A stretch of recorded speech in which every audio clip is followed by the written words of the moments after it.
And after good hand hygiene, you are ready for the physical examination.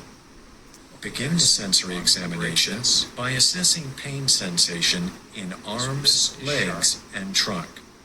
To do this, first warn the patient, then use the sharp end of a broken cotton swab stick, a previously unused safety pin, or some other suitable tool.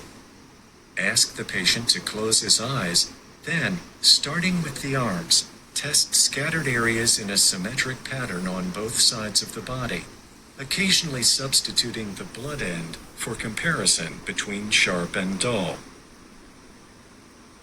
Discard the broken swab after using it. Temperature testing is performed when pain sensation is abnormal. Use 2 test tubes filled with hot and cold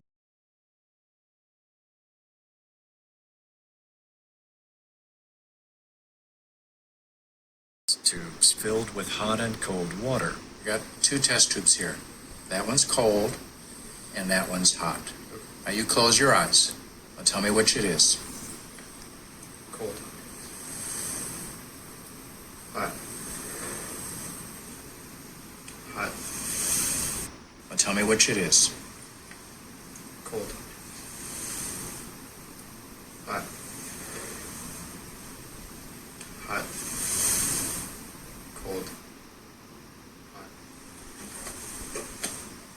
Cold. Next, assess light touch with a cotton wisp.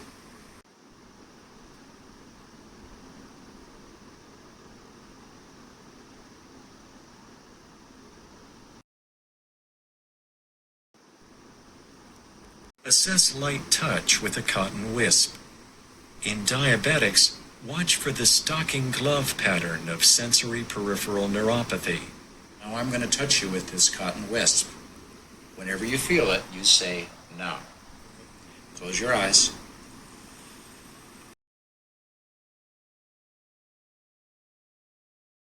Vibratory sensation using a lightly vibrating low-pitched tuning fork.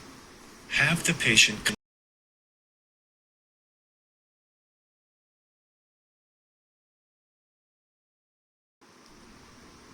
vibrating low-pitched tuning fork. Have the patient close his eyes. Tap the tuning fork on the heel of your hand and place it against the soft distal tissue of the finger and large toe, and ask the patient to tell you what he feels.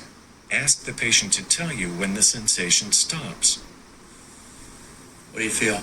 The same thing. Okay, tell me when it stops. Then move the tuning fork closer to the trunk to see if it is perceived. Even in normal patients, some slight distal to proximal gradient may be found. Vibratory sense is often impaired in alcoholic peripheral neuropathy.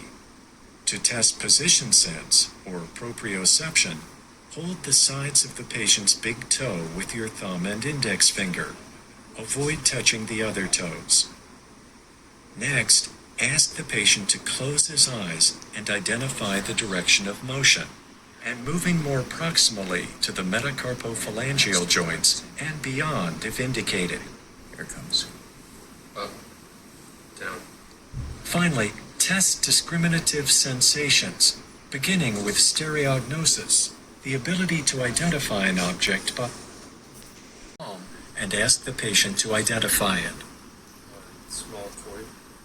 Repeat the procedure on the other hand, using a different sized coin or a different object. Bigger coin?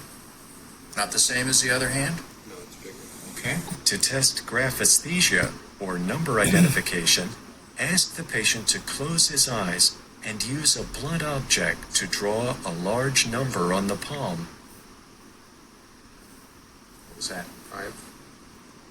Using 2 ends of an opened paper clip or the ends of 2 pins, repeatedly touch the patient's finger pad with the 2 points at the same time and with 1 point occasionally.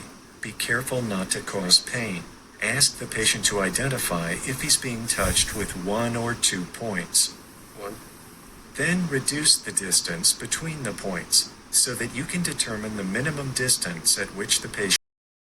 Begin assessing deep tendon reflexes by testing the biceps reflex. The patient's arm must be relaxed, partially flexed at the elbow, and positioned with the palm down. Depress the biceps tendon with your thumb or index finger. Strike your thumb or finger briskly with the reflex hammer.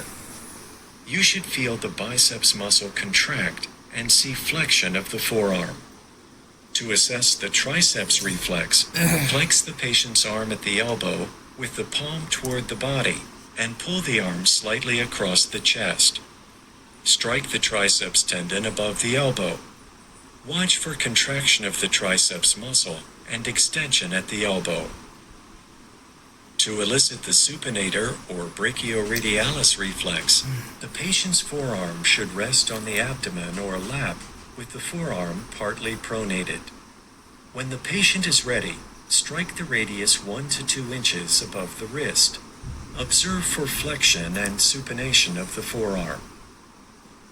To test the knee reflex, locate the patellar tendon with the patient's knee flexed. Briskly tap the tendon just below the patella. Note contraction of the quadriceps and look for quick extension of the knee. A hand on the anterior thigh lets you feel this reflex. Supporting both knees at once allows you to assess small differences between the reflexes of each knee. Lying down, flex one leg at both hip and knee and rotate it externally so that the lower leg rests across the opposite shin. Then, dorsiflex the foot at the ankle and ankle clonus. Support the knee in a slightly flexed position. With your other hand, dorsiflex and plantar flex the foot a few times, and then sharply dorsiflex the foot and maintain it in dorsiflexion. In most normal people, the euclonic beats may be seen and felt, especially when the patient is tense or has exercised. Now turn to the cutaneous stimulation reflex, especially when the patient is tense or has exercised. Now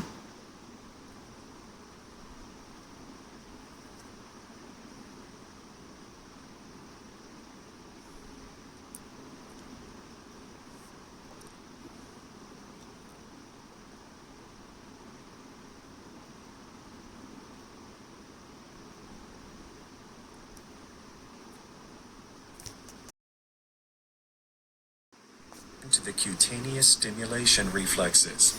To test these reflexes, lightly but briskly stroke each side of the abdomen from above T8 to 10 and below T10 to 12, the umbilicus. You should see contraction of the abdominal muscles and sometimes deviation of the umbilicus toward the stimulus. To test for plantar response, use an object such as the wooden end of an applicator stick or the handle of your reflex hammer to stroke the lateral aspect of the sole of the foot from the heel to the ball, curving medially across the ball. Warn the patient that this stimulus may feel uncomfortable. Use the lightest stimulus that will provoke a response. Note this patient's normal response, plantar flexion or downgoing of the big toe. Some patients withdraw from the stimulus by flexing the hip and the knee. Hold the ankle if necessary to complete your observation. It is sometimes difficult to distinguish withdrawal from a Babinski response. Dorsiflexion of the big toe, or a positive Babinski's sign, is a pathological response, which, as simulated here, manifests itself in dorsiflexion or upgoing of the big toe in conjunction with fanning of the other toes. A positive test indicates a corticospinal tract lesion seen in a stroke, vertebrae, or chest if possible. There should be no resistance or pain. As you flex the patient's neck, watch his hips and knees. Normally they should remain relaxed and motionless, and then straighten the knee. This action normally produces discomfort behind the knee during extension, but should not cause pain. Pain and resistance to knee extension is a positive Koenig's sign.